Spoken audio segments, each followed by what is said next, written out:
I'm about to show you guys exactly how we go ahead and identify higher probability levels.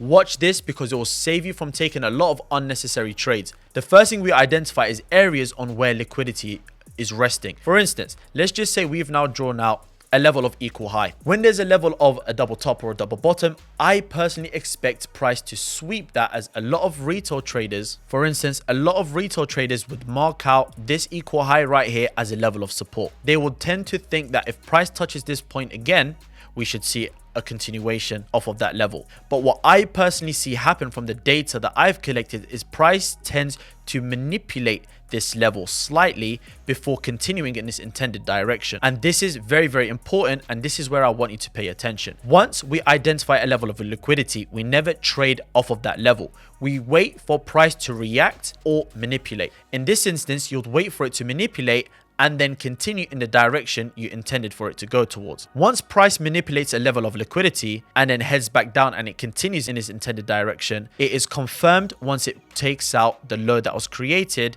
before the manipulation.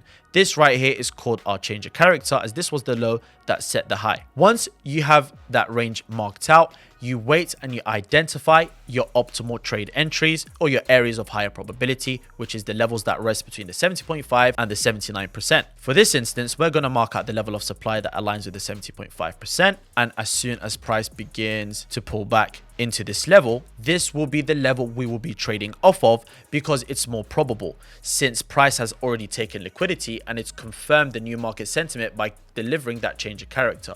So once price now pulls back into our premium levels, this is an area where we would look to execute, and I'm going to show you guys that in live form right now. So if we just pay attention to this price action that's happening right here, you can see that exact delivery taking place. So right over here, we have this level of liquidity resting at these lows. Price has tapped this level once, twice, 3 times, almost 4. What ended up happening when price retested this level? It ended up manipulating the lows, taking out all early buyers out of the market, and it was then followed by an impulsive move which took out this high over here.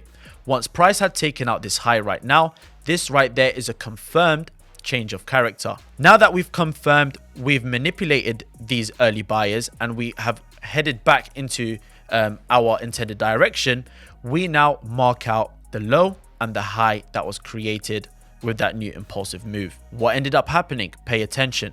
Price pulls back, and it pulled back right in between the 70.5 and the 79%. And in line with our 70.5 and the 79% is our level of demand that we have resting right over here. So right there is a beautiful level of demand, which is perfectly in line with our 79%. Those are the only 2 checklists that we need to go ahead and execute as soon as price mitigates into this point right over here, with our protected stops at the wick low and our take profit 1, the high over here, and take profit 2 at the high over here.